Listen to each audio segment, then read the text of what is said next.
put into perspective, no, once you get reassigned or transferred to another post, it's never a form of punishment. It's part of our role. Vice Admiral Alberto Carlos tuluyan ng inalis bilang pinuno ng Western Command. Pagkakarilib sa pwesto, hindi umano parusa ayon sa Armed Forces of the Philippines. Nakautang siya ng 180,000 and then nung sumingi-singil na siya, nagdidemand na siya ng 1.8 million. Dalawang Chinese national na dumukot sa kapwa Chinese sa Pasay City, arestado.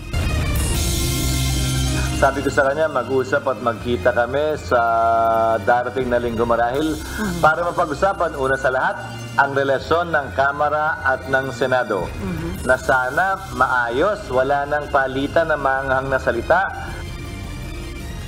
Senate President Francis Escudero makikipagpulong kay House Speaker Martin Romualdez. Relasyon ng Senado at Kamara kasama ng usapin sa Chacha tatalakayin. Para mabawasan ang atensyon sa mga extrajudicial killings na nangyari sa ilalim ng peke at antay-mahirap na war on drugs ng dating Pangulong Rodrigo Duterte.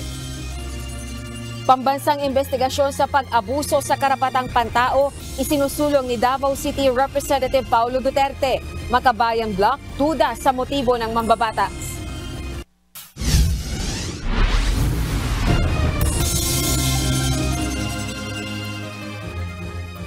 Magandang hapon Pilipinas at sa buong mundo. Una sa ating mga balita.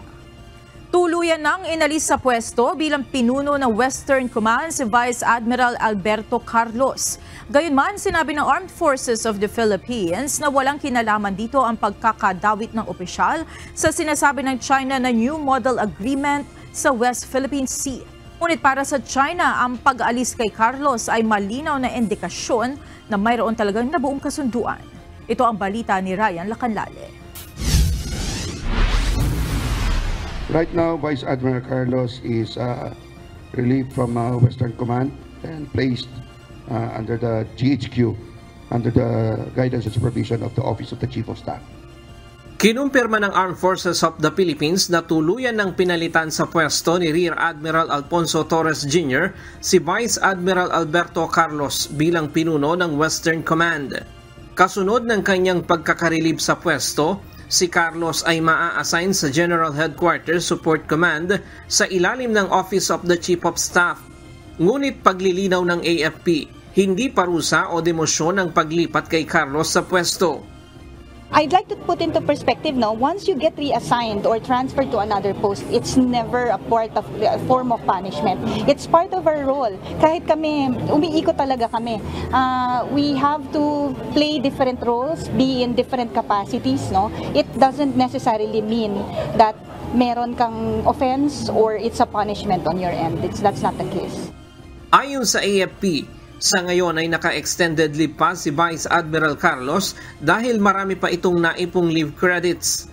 At dahil mahalagang posisyon ng Western Command, lalo na sa mga usapin sa West Philippine Sea, kailangan maglagay ang sandatahang lakas ng permanenteng mangangasiwa dito. Because Vice Admiral Carlos is still on leave. So for a long period of being staying on leave, we need to put in a permanent position on that particular aspect because very critical po yung ating area ng Western Command. Kahapon, inamin ni Carlos sa Senado na may nakausap siyang isang nagngangalang Colonel Lee mula sa Chinese Embassy. Gayunman, itinanggi niya na may napag-usapan sila ukol sa umano'y New Model Agreement. Hindi rin umano niya pinayagan ang pagre-record ng kanilang naging pag-uusap. I received the phone call, sir. I did not initiate the call, and we talked about how to reduce the tension in the West Philippine Sea, particularly during our rotation and resupply mission in Ayungin Shoal. We did not discuss the new model. We did not discuss the term common understanding, new model. Were not part of our conversation. Samantala, ayon sa tagapagsalita ng Foreign Ministry ng China na si Wang Wenbin, ang pagpapalit ng liderato sa Western Command ng AFP ay nagpapatunay na mayroon talagang nangyaring kasunduan sa pagitan ng Pilipinas at China patungkol sa BRP Sierra Madre sa Ayungin Shoal. Ryan Lacanlale, UNTV News and Rescue. Diyos ang aming sandigan, serbisyo publiko ang aming pinahahalagahan. Muling nanindigan ng Philippine National Police na wala silang namomonitor na destabilization plot laban sa Marcos administration.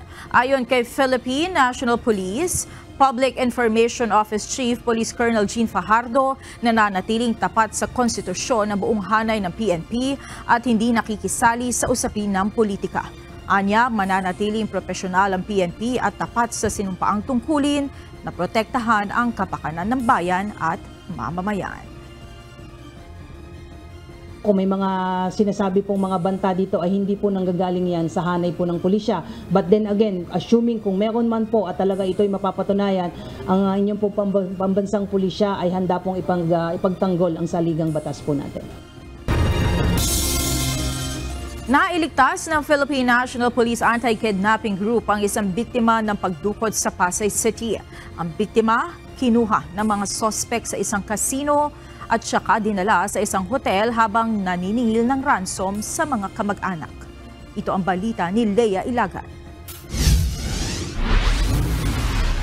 Nagsugal itong si biktima. Yes, at nakautang siya ng halaga, medyo malaking halaga. Pero mas malaki pang halaga ang hiningi nung inutangan, ano? So hanggang sa makarating sa kaalaman ng PNP at ito'y kagad naming narespondihan. Wala nang nagawa ang dalawang Chinese national na ito nang arestuhin ang mga tauhan ng Philippine National Police Anti-Kidnapping Group noong May 19. Ang mga dayuhan, pawang suspect sa pagdukot sa kapwa Chinese sa loob ng isang kasino sa Pasay City.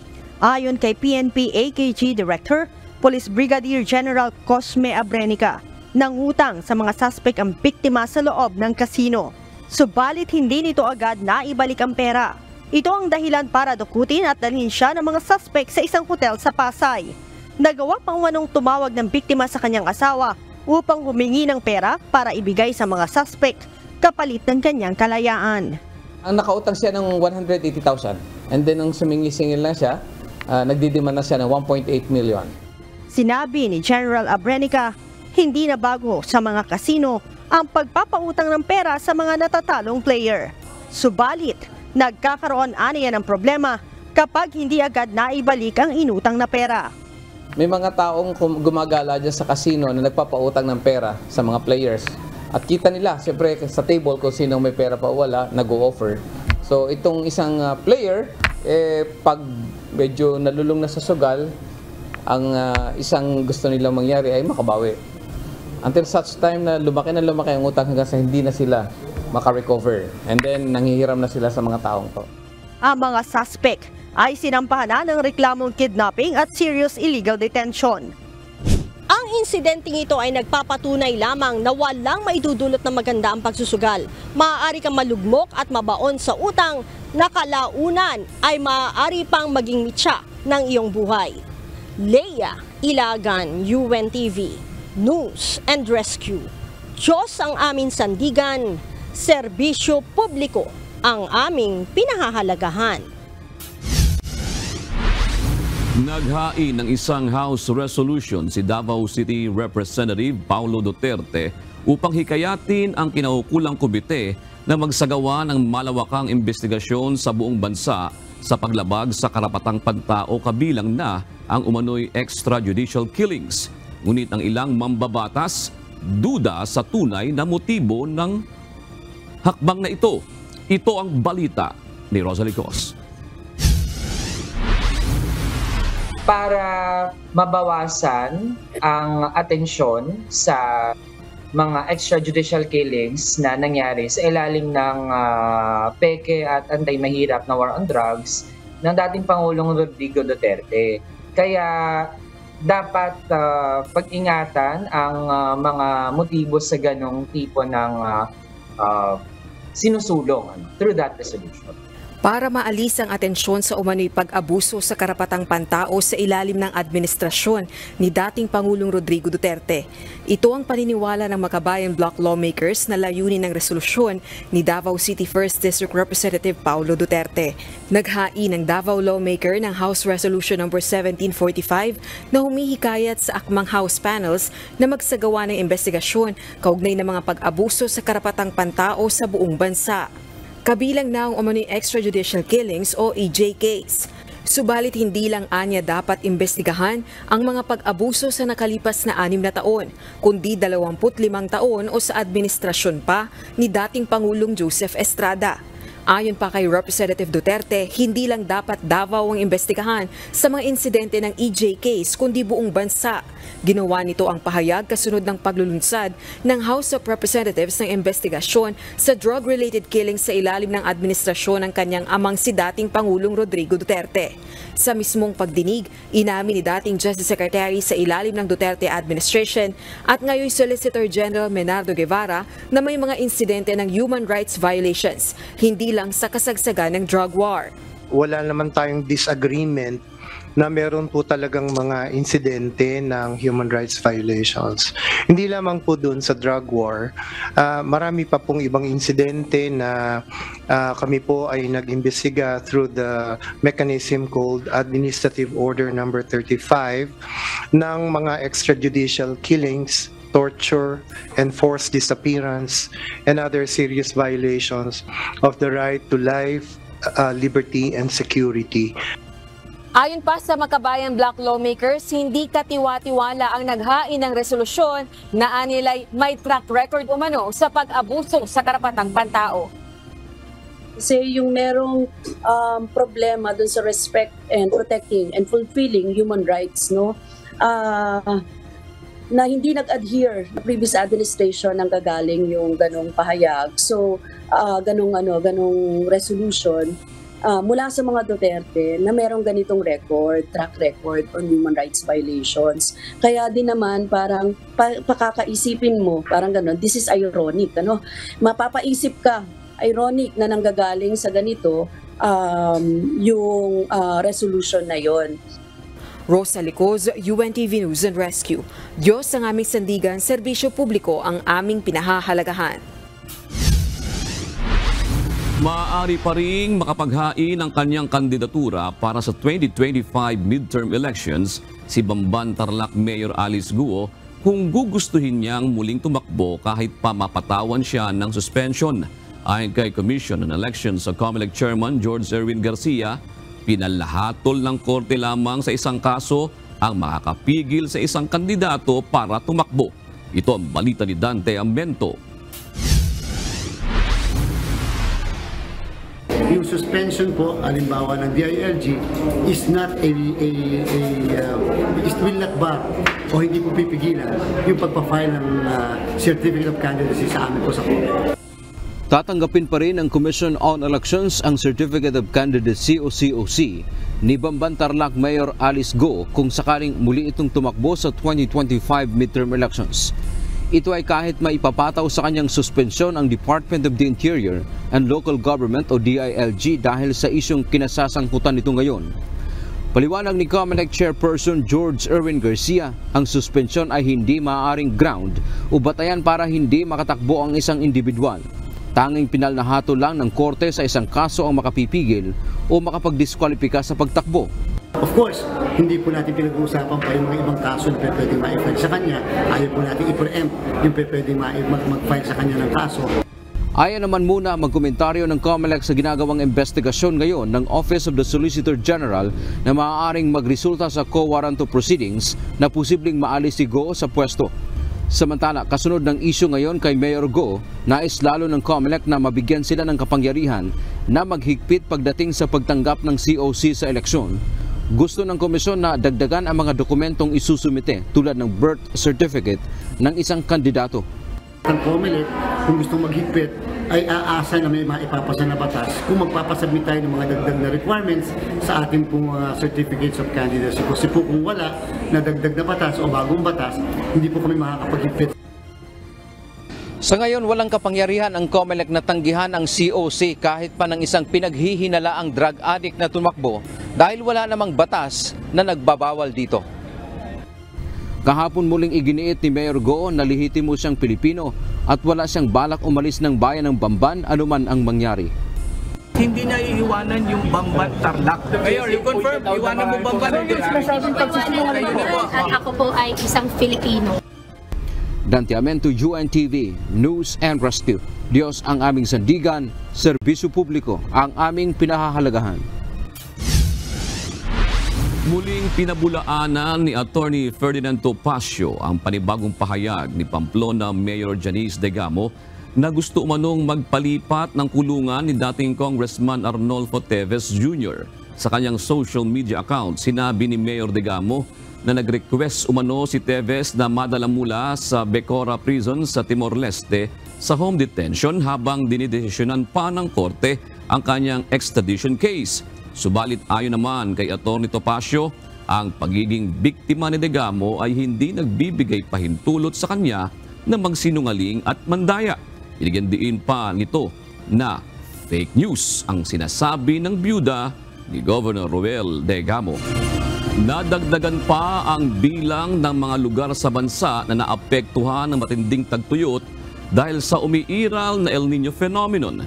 Inatasan naman ni Pangulong Ferdinand Marcos Jr. ang mga ahensya ng pamahalaan na patuloy na makipag-ugnayan sa mga lokal na pamahalaan upang mapaghandaan naman ang darating na panahon ng tag-ulan. Ito ang balita ni Nel Maribuhok. Kaninang umaga nadagdagan pa yung bilang, no? So nasa 374 cities and municipalities na po yung apektado ng El Niño at nagdeklara po ng state of calamity. Umabot na sa 374 na syudad at munisipalidad ang nagdeklara ng state of calamity dahil sa matinding epekto ng El Niño phenomenon. Ayon kay Task Force El Niño spokesperson Joey Villarama, aabot na sa 9.5 billion pesos ang halaga ng pinsala nito sa agrikultura. Kabilang sa mga nagdeklara ng state of calamity ay 11 probinsya at ang buong Bangsamoro Autonomous Region in Muslim Mindanao o BARM. Ngayong araw pinangunahan ni Pangulong Ferdinand Marcos Jr. ang pamamahagi ng iba't ibang tulong sa mga magsasaka at mangingisda na apektado ng El Niño sa Tawi-Tawi at Maguindanao del Sur. Tig sa 10,000 piso na cash assistance ang natanggap ng mga ito mula sa national government. Bukod pa sa iba't ibang tulong mula sa Department of Social Welfare and Development at Agri-Department. Tig 10 milyong piso naman ang binigay ng national government para sa provincial governments ng Tawi-Tawi, Basilan, Maguindanao del Sur, Maguindanao del Norte at Lanao del Sur. Pinatitiyak naman ni Pangulong Marcos sa mga ahensya na makararating sa mga apektadong sektor ang tulong ng pamahalaan. Inaatasan ko rin lahat ng ahensya ng gobyerno, kabilang ang lokal na pamahalaan na tiyakin na makakarating sa ating mga kababayan ang iba't ibang ayuda at serbisyo mula sa pamahalaan. Nais rin ni PBBM na mapaghandaan na ring mabuti ang pagpasok ng panahon ng tag-ulan. Kaya naman, inaatasan ko ang lahat ng mga ahensya ng gobyerno na ipagpatuloy ang pakikipag-ugnayan lalong-lalo na sa mga LGU bilang paghanda para sa darating naman na La Niña. Ito ay upang maibsan ang epekto ng matinding pagbaha na alam naman nating taon-taon na nararanasan ng mga komunidad dito sa Maguindanao del Sur.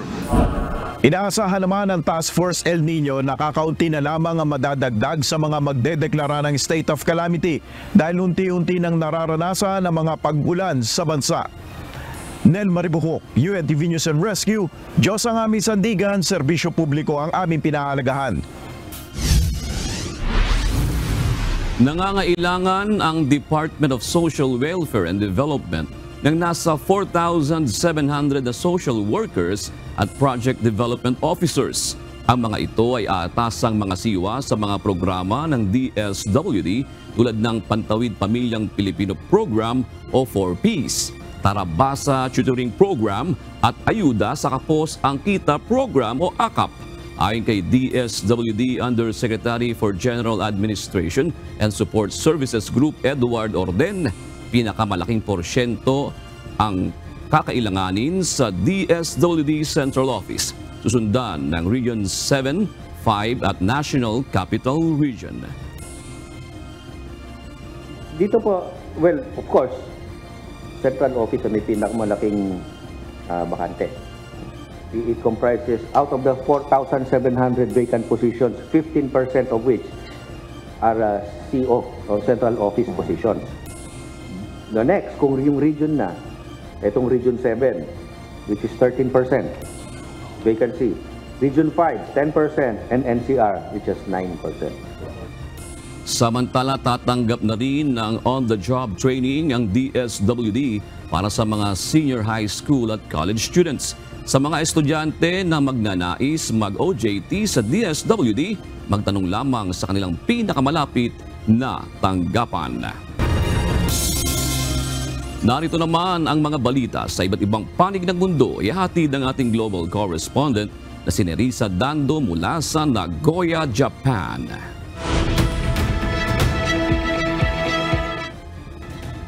Magandang gabi, Nerissa. Kamakalawa ay nagkaroon ng air accident ng isa sa mga eroplano ng Singapore Airlines. Meron bang kasamang Japanese national sa flight na yon at dyan ba sa Japan ay may mga kalintulad na insidente gaya nitong lately? Magandang gabi sa inyo dyan sa Pilipinas, June. Fortunately, ay walang kasamang Japanese nationals na nakasakay doon sa eroplano nang mangyari ang aksidente.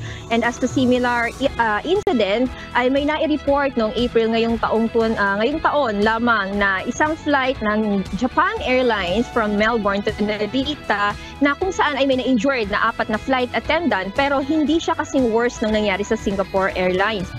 Dahil 4 na flight attendants lamang yung na-injured due to turbulence. June? Arigatou gozaimasu, Nerissa. Ibigay mo na ang iba pang mga balita sa iba't ibang panig ng daigdig. Nagkasagian ang dulo ng pakpak ng 2 eroplano sa Haneda Airport kaninang umaga. Ayon sa mga opisyal ng Japan Airlines, nangyari ang insidente bandang alas 7:30 ng umaga malapit sa Terminal 1. Base sa report, umaatras at naghahanda na para mag-take off ang isa sa mga eroplano habang ang isa naman ay papasok sana ng tarmac. Wala namang napaulat na nasaktan sa insidente.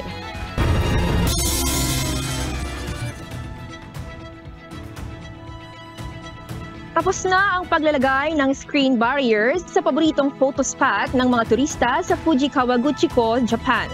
May ilang turista naman ang humabol na magpalitrato bago ilagay ang harang.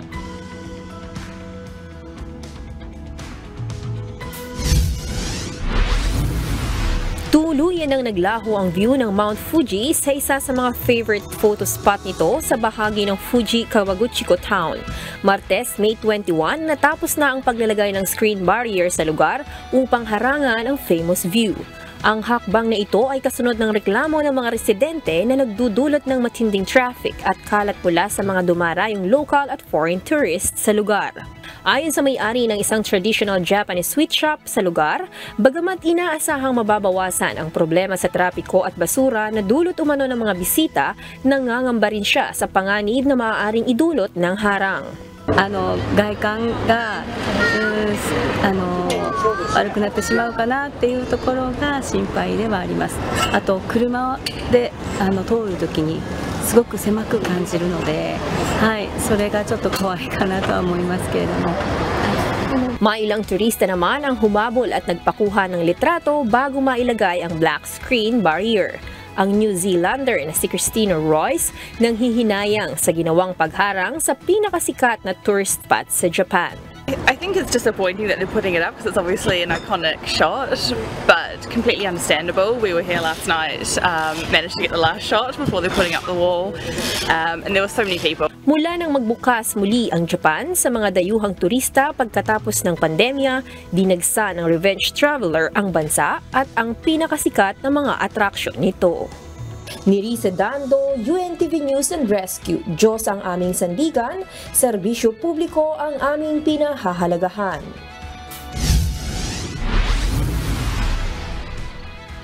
Nagsimula nang magsagawa ng military drills ang China sa paligid ng Taiwan 3 araw matapos ang panunumpa ni bagong Taiwan President William Lai. Inumpisahan ito kaninang umaga sa palibot ng Main Island kasama ang Taiwan Strait sa palibot ng Taipei-controlled islands ng Kinmen, Matsuwuki at Dongyin. Tinawag ni Chinese People's Liberation Army spokesperson Li Shi ang hakbang bilang strong punishment o matinding parusa para sa anti-separatist acts ng Taiwan. Una nang inilarawan ng Beijing si President Li bilang separatist at troublemaker dahil sa mga pahayag nito na sumusuporta sa Taiwanese independence.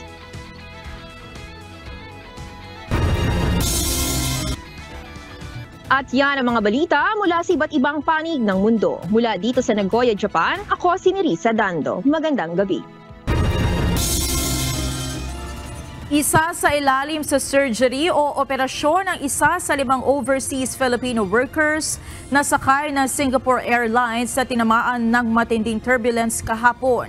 Ayon sa Department of Migrant Workers o DMW, ooperahan ng naturang babaeng OFW sa Bangkok, Thailand, matapos magtamo ng bali sa leeg at sugat sa likuran. Dagdag pa ng DMW, bagamat stable ang kondisyon nito, nananatiling sensitibo ang kanyang kalagayan. Binisita na ng mga kinatawan ng Philippine Embassy sa Bangkok ang naturang OFW sa ospital, habang inaayos pa ang pagpunta ng isang kaanak nito upang samahan siya sa ospital habang nagpapagaling. Samantala, isa pang 62 taong gulang na lalaking OFW na sakay rin ng naturang eroplano ang binabantayan pa ang kalagayan. Hinatulang guilty ng Korte Suprema si Presidential Advisor for Poverty Alleviation Secretary Larry Gadon sa kasong gross misconduct dahil sa perjury at mga akusasyon na batay lamang sa hearsay. Nag-ugat ang kaso ni Gadon dahil sa pagsisinungaling nito sa kanyang impeachment complaint laban kay dating Chief Justice Maria Lourdes Sereno. Ayon sa Public Information Office ng Supreme Court, alam ni Gadon na wala siyang personal na impormasyon o patunay sa kanyang akusasyon na nag-falsify si Sereno ng Temporary Restraining Order o TRO ng Korte. Gayunman, isinama pa rin ito ni Gadon sa kanyang impeachment complaint para ipakitang may kredibilidad ang kanyang walang batayang akusasyon. Pinagmumulta ng Korte si Gadon na 150,000 pesos at hindi na rin siya maaring bigyan ng judicial clemency. Hindi na pinatawan ng disbarment ang opisyal dahil una na siyang inalis sa pagiging abogado ng Korte Suprema. Ayon naman kay Gadon, tumigil na siya sa pagpunta sa mga korte at mas pinagtutuunan niya ang pagiging corporate executive kaysa practicing lawyer. Kaya naman ang disbarment niya ay wala ng epekto sa kanya. Ang multa din anyang 150,000 pesos ay labis at walang batayan kahit sa umiiral na batas o jurisprudence. Nakatakda ng magpulong ang 2 lider ng Senado at Kamara kasunod ng palit liderato sa Senado. Ilang kontrobersyal na issue ang inaasahang pag-uusapan ng dalawa gaya ng charter change. Ito ang balita ni Harleen Delgado.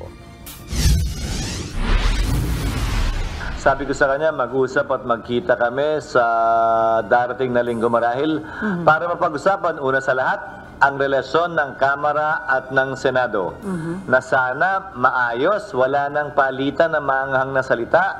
Ilang araw matapos ang rigudon sa Senado, magpupulong si Senate President Francis Cheese Escudero at House Speaker Martin Romualdez para pag-usapan ang magiging relasyon ng dalawang kapulungan ng Kongreso. Anya, ito'y para maiwasan na ang bangayan sa pagitan ng mga senador at mga kongresista sa mga kontrobersyal na issue, gaya na nangyari sa kasagsagan ng umano'y People's Initiative. Kasama rin sa tatalakayin sa pulong ang charter change o CHACHA.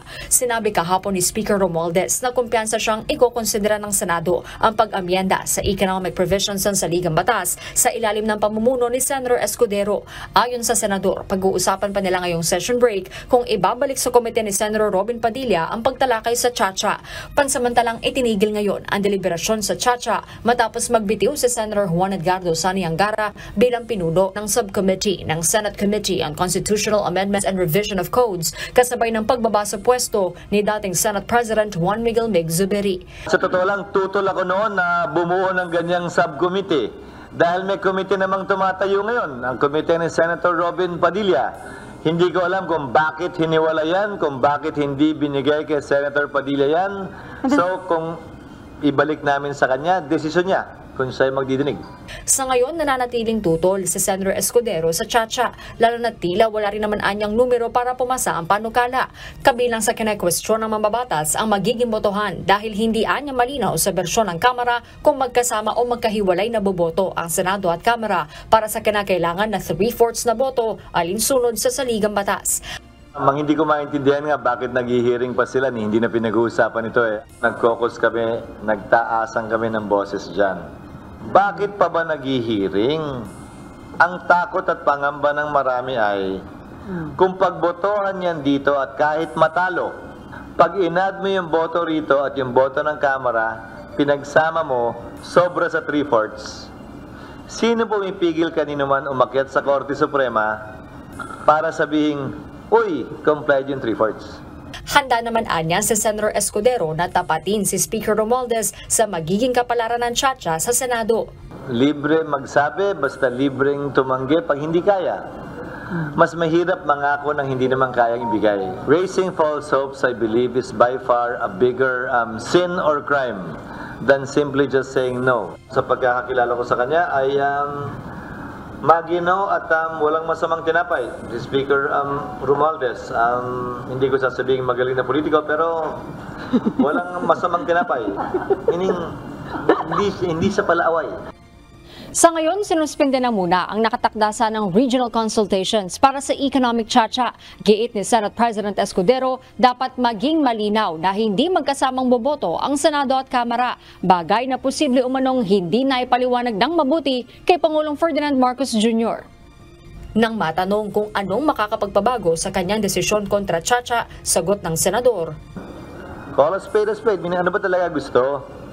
Yun na lang yung tanongin natin. Dapat hindi maapektuhan sa kung anumang hugis, kulay o itsura ang kasalukuyang mga kapangyarihan at prerogative ng Senado. Harleen Delgado, UNTV News and Rescue. Diyos ang aming sandigan, serbisyo publiko ang aming pinahahalagahan. Isinapinal na ang mga uupong chairman sa mga komite sa Senado kasunod ng balasahan kung saan nagbitiw sa pwesto ang ilang senador mula sa kanilang committee chairmanships. Ibinigay kay dating Senate President Juan Miguel Mig Zubiri ang Senate Committee on Economic Affairs, habang si Senator Joel Villanueva na ang chairman ng Senate Committee on Labor. Ipinagkaloob naman kay Senator Grace Poe ang Senate Committee on Finance na dumidinig sa pambansang pondo matapos mabakante na magbitiw sa pwesto si Senator Juan Edgardo Sonny Angara. Si Senator Angara na ang mamumuno sa Senate Committee on Justice and Human Rights, habang napunta naman kay Senator Nancy Binay ang Senate Committee on Sustainable Development at Senate Committee on Culture and the Arts naman kay Senator Loren Legarda. Muli namang na-re-elect si Senator J.V. Ejercito sa Senate Committee on Local Government. Inilipat naman kay Senator Raffy Tulfo ang Senate Committee on Public Services. Samantala, nadagdagan naman ang pamumunuan na komite ni Senator Amy Marcos matapos ibigay sa kanya ang Senate Committee on Urban Planning, Housing and Resettlement. Nananatili naman bilang chairman ng Senate Committee on Public Order and Dangerous Drugs si Senator Ronald Bato de la Rosa. Planong masimulan sa Setyembre ang rehabilitasyon ng Guadalupe Bridge sa Makati City na tatagal ng halos 3 taon. Pero bago gawin ang tulay, magtatayo muna ng temporary bridge sa gilid nito para may alternatibong madadaanan ang mga motorista na bumabaybay sa EDSA. Ito ang balita ni JP Nunez. Yung sa Guadalupe Bridge naman, ang estimated time nila ay 34 months. Pero gagawa naman po ng temporary bridge sa tabi. Isa sa natalakay kahapon sa isinagawang coordination meeting ng Metropolitan Manila Development Authority o MMDA sa mga city engineers sa Metro Manila at Department of Public Works and Highways o DPWH, ang pagsasailalim sa halos 3 taon na retrofitting ng Guadalupe Bridge sa Makati City upang mapatibay ito laban sa lindol.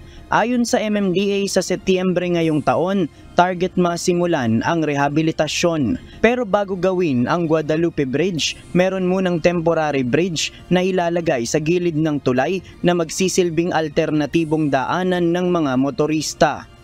Ang problema dyan, habang tinatayo rin yung temporary bridge, magkakaroon din ng pagsisikip niyan dahil may mga excavation din na gagawin para maitayo yung pundasyon noong temporary bridge na ito.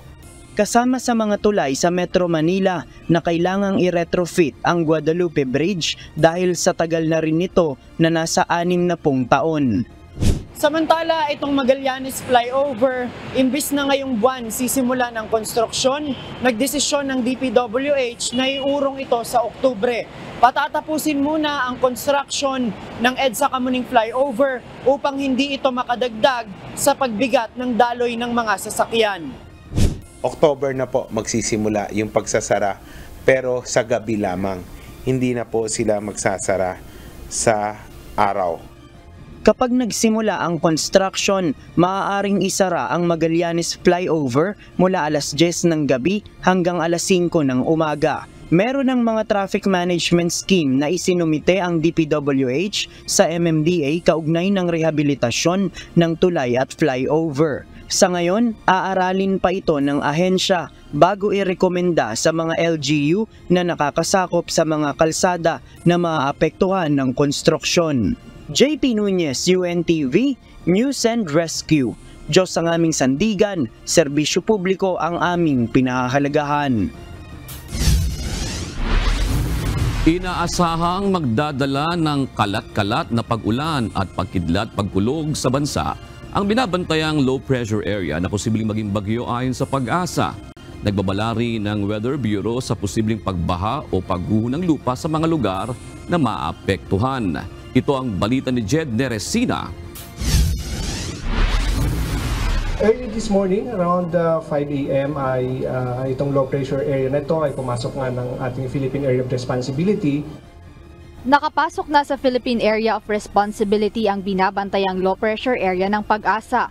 Huling namataan ito sa layong 870 kilometers, silangan ng Timog Silangang Mindanao kaninang alas 10 ng umaga. Ayon sa Pag-asa, inaasahan itong lalakas at magiging tropical depression sa loob ng 24 na oras. May kita po natin, within 24 hours o hanggang mamayang gabi ay posibleng LPA pa rin po ito. At bukas na umaga o within 24 hours, tsaka po natin nakikita na ito ay mag-i-intensify o lalakas bilang isang tropical depression. Kapag naging tropical depression ito, tatawagin itong aghon na siyang unang bagyo sa bansa ngayong 2024. Pero hindi po natin nire-rule out pa rin yung possibility dahil medyo mahaba pa nga po yung ating forecast period. Ay posible pa rin po itong lumapit dito sa area po ng Bicol Region tsaka Eastern Visayas. Kaya hanggang ngayon ay hindi pa rin po natin nire-rule out yung possibility na maglandfall po ito sa mga nasabing lugar. Ang potensyal na bagyong aghon ay posible na lumakas habang nasa Philippine Sea at habang papalayo naman ito sa Philippine Area of Responsibility ay lalakas palalo at maaaring umabot sa tropical storm status. Patuloy pa rin po itong lalakas, no? Dahil nga sa ating forecast, sa forecast and intensity forecast po ay nasa karagatan po ito. Kaya hindi natin i-rule out din yung possibility na intensifying po itong binabantayan po natin na LPA. Na kung saan, within 24 hours ay tropical depression. Pero pagdating po ng Sunday, ay posible po itong mag-intensify at maging isang tropical storm. Base sa monitoring ng Pag-asa, bumaba ang level ng tubig sa Angat Dam sa minimum operating level ngayong araw. Sa pinakahuling dam water level update, sinabi ng Pag-asa na bumaba ang level ng tubig sa Angat Dam sa 179.68 meters, kung saan ang minimum operating level nito ay 180 meters. Bukod sa Angat Dam, bumaba rin ang tubig sa iba pang dam tulad ng Lamesa, San Roque at Caliraya, kaya inaasahan na ang mga pag-ulan ay maaaring makapagdagdag ng tubig sa mga dam. Una ay magdudulot ito ng ilang mga pag-ulan. So ang isang magandang possible na effect nito ay madadagdagan yung tubig kung sakali man, particularly yung ilang dams na patuloy na bumababa yung level. Bagamat may nagbabadyang bagyo, wala naman ito masyadong magiging epekto sa Metro Manila. Katunayan, nasa 42 to 43 degrees Celsius ang inaasahang heat index sa Pasay City at Science Garden ngayong araw. Ngunit ayon sa Pag-asa, asahan ang mas madalas na mga thunderstorm. Pinag-iingat din natin yung mga kababayan natin sapagkat may mga intense rains na inaasahan tayo in the coming days, in particular sa kung saan magiging mas malapit ang posisyon nitong low pressure area na binabantayan natin and eventually ay possibly maging tropical depression aghon. Bilang paghahanda naman sa nalalapit na La Niña phenomenon, sinabi ng Department of Education na ipagpapatuloy nila ang pagpapatupad ng mga alternative delivery modes sakaling kailangang magsuspende ang face-to-face classes. Pagdating naman po sa La Niña or yung El Nino, ang polisiya talaga natin is mag-switch na tayo to alternative delivery modes para po mabawasan natin yung learning disruption at magkaroon talaga tayo ng tinatawag na learning continuity. Aniya, inaayos na rin ng mga state-run schools bilang paghahanda sa tag-ulan. Jed Neresina, UNTV News and Rescue. Diyos ang aming sandigan, serbisyo publiko ang aming pinahahalagahan. Umaapela ang Department of Education sa mga lokal na pamahalaan na huwag gamitin ang mga paaralan bilang evacuation centers sa panahon ng tag-ulan. Sa isang panayam kay DepEd spokesperson Undersecretary Michael Powa ngayong araw, sinabi nito na hindi naiiwasan na tumagal ang mga evacuees sa mga paaralan. Nakapagdudulot niya ito ng learning disruptions o antala sa pag-aaral ng mga estudyante kahit sa mga lugar na hindi naman gaano naapektuhan ng kalamidad. Ayon kay Powa, naisangguni na ng DepEd ang usaping ito sa pinakahuling council meeting kasama ang National Disaster Risk Reduction and Management Council o NDRRMC. Batay sa revised DepEd Order No. 37 na pinirmahan ni Vice President at Education Secretary Sara Duterte, maaaring gamitin ang mga eskwelahan bilang immediate evacuation site, ngunit hindi dapat lalagpas ng 15 araw. Inaasahan ngayong Hunyo ay ang transition ng El Nino sa La Niña. Busog nito, pinag-iingat ng Department of Health ang publiko laban sa wild diseases na maaaring makuha sa pagpapalit ng klima sa bansa. Anong mga sakit nga ba ito at paano natin mapoproteksyonan ang ating mga sarili at pamilya? Ito ang balita ni Gladys Tuwabi. Ngayon, dumadating ng ulan, maraming salamat na iibsan na yung init, pero magre-ready na tayo. Hindi lang kasi yung dengue, actually may tawag kami dyan yung wild, no? WILD. Sa pagtatapos ng matinding init dala ng El Nino, unti-unti naman ang pagpasok ng malalakas na ulan dulot ng La Niña.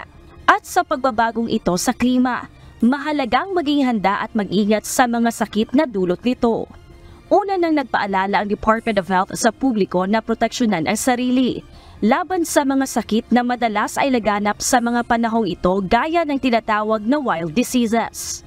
Ito ay ang water and foodborne diseases, influenza-like illnesses, leptospirosis at dengue, ang mga nauusong sakit tuwing tag-ulan.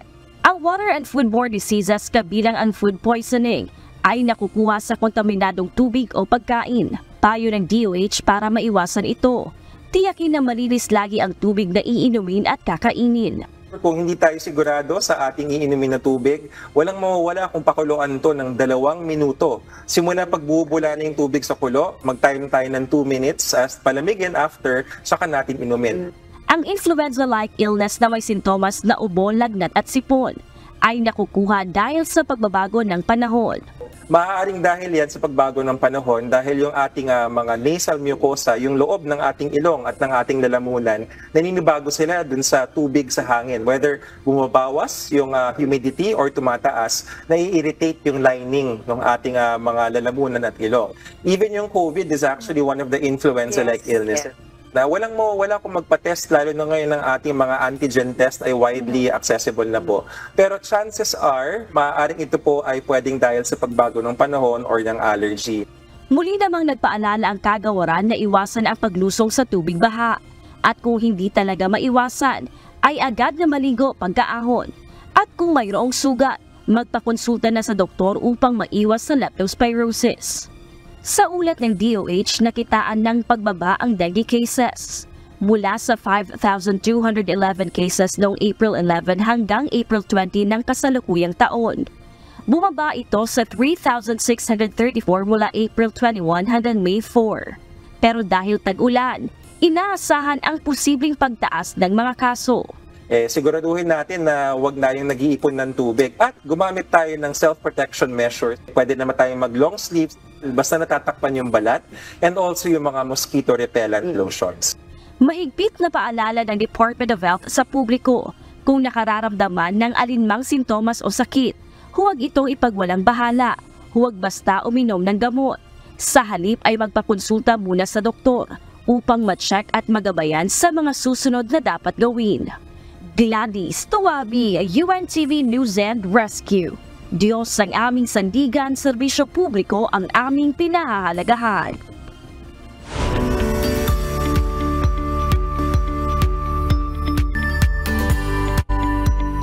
Kinoronahan bilang bagong Miss Universe Philippines ang Black Beauty na pambato ng Bulacan na si Chelsea May Manalo. Sama-sama nating kilalanin ang bagong kandidata na siyang susunod na sasabak sa Miss Universe pageant.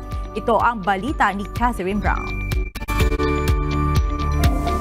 Tubong may Kawayan City, Bulacan ang 24 anyos na si Chelsea Ann Manalo. Si Chelsea ang bagong Miss Universe Philippines 2024. Tinalo niya ang nasa 52 nagagandahan at talented na mga kandidata na naglaban-laban sa titulong Miss Universe Philippines. Binansagan bilang Bulacan Barbie. Si Chelsea ay anak ng kanyang Black American father at Filipino mother. Taong 2000 nang mag-divorce ang kanyang mga magulang hanggang muling makapangasawa ng Pinoy ang kanyang nanay. High school pa lamang ay sumasali na sa mga beauty pageant si Chelsea at maaga ring sumabak sa modeling.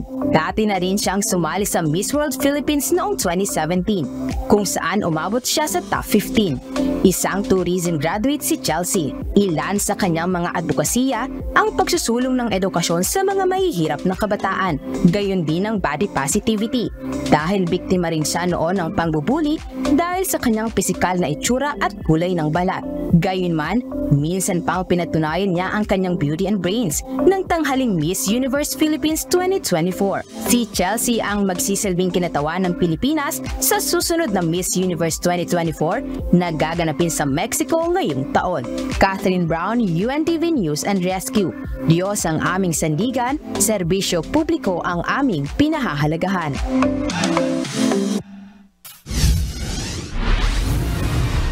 Regular na nag-uulat ng lagay ng trapiko ang Good Morning Kuya segment na traffic update. Gamit ang UNTV drone ay ipinakikita ng programa ang ibang perspective ng daloy ng mga sasakyan sa iba't ibang syudad sa Metro Manila maging sa key cities sa mga probinsya. Ngunit sa pambihirang pagkakataon ay inatake ng isang kalapati ang UNTV drone kaninang umaga. Sa live broadcast ng Good Morning Kuya, kita ang bird's eye view ng kahabaan ng EDSA Balintawak patawid ng skyway nang biglang umuga ang kamera ng drone. Sa slow motion, kita ang pakpak ng kalapati matapos banggain ang drone unit ng UNTV. Nasundan din ng kamera ng drone ang paglipad pababa ng kalapati. Hindi naman bumagsak ang drone at nakuha agad ang balanse. Hindi rin ito nagtamo ng pinsala at hindi nasaktan ang kalapati. Ang maraming taong karanasan at tuloy-tuloy na training ng UNTV CAAP licensed drone pilots ang isa sa mga susi sa isang ligtas na pagpapalipad ng unmanned aerial vehicle.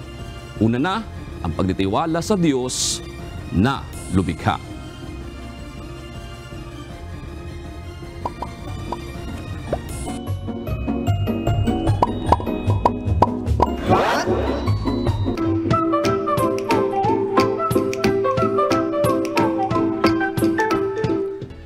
Nagkalaman po, madalas ka bang ma-stress dahil sa mga kaopisina mo?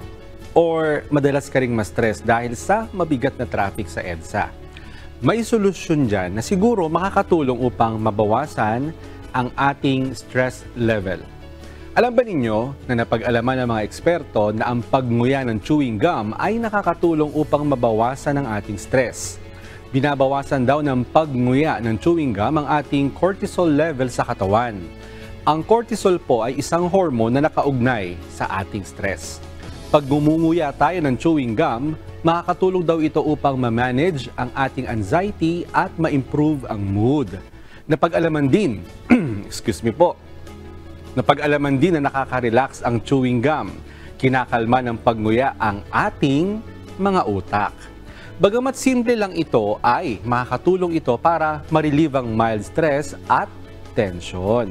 Kaya, kung medyo nakakaramdam ka ng kaunting stress, pwede mong subukan ang pagnguya ng chewing gum.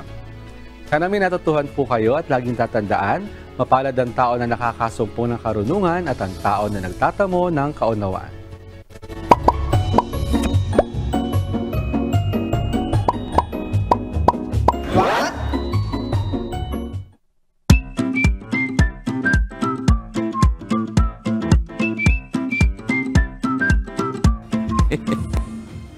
Tuwan-tuwa yung ating cameraman. Dahil maaga matatapos. Talaga itong mga to. Si Mr. Perfecto gusto makauwi ng maaga. Ating cameraman dito nagagalit sa'yo si Manong Rick Marami pang gagawin si Manong Rick di ba? Yung ating lightman. Pero yung kanina, totoong nangyari kanina, yung ating UNTV drone. Ay, sa Kalapate. Oo. Kasi talagang mahirap yung kasi ang sabi nga nung drone pilot natin, talagang medyo na siya, nanginig din yung kamay niya nung nakita niyang umuga na nga. Buti na lang, papaning na siya noon, papalipat na ng isang, ng papunta na ng NLEX yung kanyang ng drone. Yun nga, buti at least na balance uli. Kasi mahirap yan. May sinasabi nga sila na yung kalapati pala, hindi naman pala intentional sa mga forum ng mga nagdo-drone at nagkakalapati, no? Hindi pala daw intentional na inaatake yung drone, parang ganon. So accidental na pagkakamalian palagi lang. Kasi ang mga aggressive daw talaga, yung mga nag-hatch ba? Tag nun? May mga nest, yung mga nangingitlog. Dahil pinoprotektahan yung itlog. Tsaka yung mga raptors, yung mga malalaking ibon talaga. Pero yung makalapa, bihira lang daw talaga yan. Kumbaga na pagkakamalian lang, aksidente. Ganun. Kasi foreign siguro sa paningin nga nila. So akala nila siguro ay threat sa kanila. Correct. Kaya ayun, minsan naaatake. Pero kudos sa ating drone pilot dahil yung presence of mind, importante yan. More than the skills. Kasi kapag nataranta ka na, di ba? Minsan nakakalimutan mo na yung mga kaalaman mo, yung skills mo. Pero good job sa ating drone pilot. Ganda kasi regular din yung training nila. Tapos bukod doon sa training nila, nagte-train din sila. Katulad nung nakaraan sa Rizal Police Provincial Office, di ba? Nag-train yung ating mga drone pilots doon para naman doon sa iba pang ginagawa ng mga police ng Rizal Provincial Office, di ba? Nung nakaraang linggo lang di ba? Nag-training tayo doon. Oo. Dapat yan kasi continuous din ang ang drone technology. Kumbaga palaging may mga bago, 'di ba? May mga bagong kasanayan, bagong teknolohiya. So kailangan tuloy-tuloy din yung ating pag-aaral, pagte-train. Ayun nga, maliit lang yung drone na ginamit, buti talaga bumagsak Maliit lang. Gano'n na ba ang kalaki yung mga drone na pinapadala natin? May mga kaliliit lang. Halos isang kamay na lang, gano'n na lang. Hindi katulad dati, 'di ba? May mga malalaki talaga. Ayan. Sige, narito na po ang ating mga kausi ngayong araw po ng Huwebes. Salamat po at shout out kina Rodelio Avila, Francisco G. Capistrano, Hilario Alcantara Marbella. Salamat din kay Jimmy Manalo. Speaking of, kasi kaka-apelido niya, congratulations doon sa ating Miss Universe Philippines, si Chelsea May Manalo mula sa Bulacan.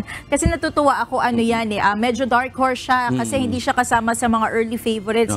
Pero at least sa patunayan niya, di ba, na... First time, First time na parang ba't tawag sa kanya? Darkcore? Phil-Am na black ang ano niya, parang ganon. Hindi ko alam kung first time na Phil-Am, pero kasi like, di ba, si Catriona, may lahi rin kasi talaga sila. Australian yata, si Pia rin, di ba? May mga lahi rin sila. Pero kasi parang natutuwa ako dito sa Miss Universe version na ito. Kasi napatunayan niya na dapat hindi ka talaga panghihinaan ng loob. Correct. Hanggang sa dulo laban lang. Kasi by the end of the day, bilog ang mundo, di ba? Hindi natin malalaman anong mangyayari at kapag talagang kapalaran mo. Pero dun sa other delegates din, congratulations. Ng balat mo.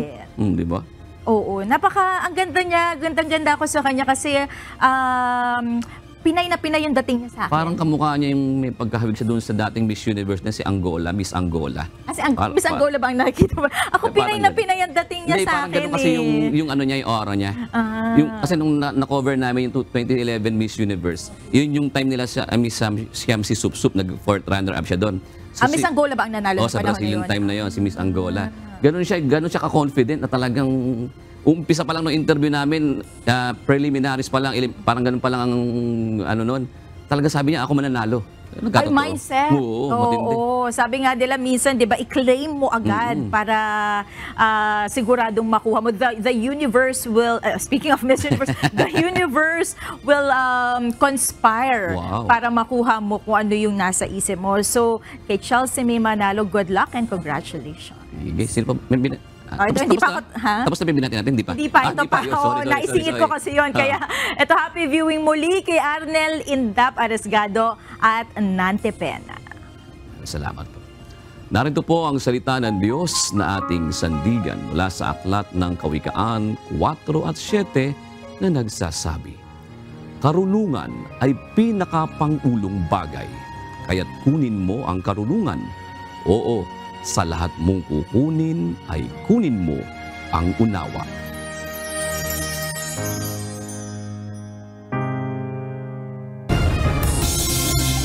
At yan ang kabuuan ng ating balitaan ngayong gabi. Aming inilahad ng buong katapatan kung paano namin nasaksihan. Tayo po'y makapagtitiwala ng aming nakita at narinig ang aming ibinabalita. At dito po sa UNTV, Diyos ang aming sandigan. Serbisyo publiko ang aming pinahahalagahan. Magandang gabi po.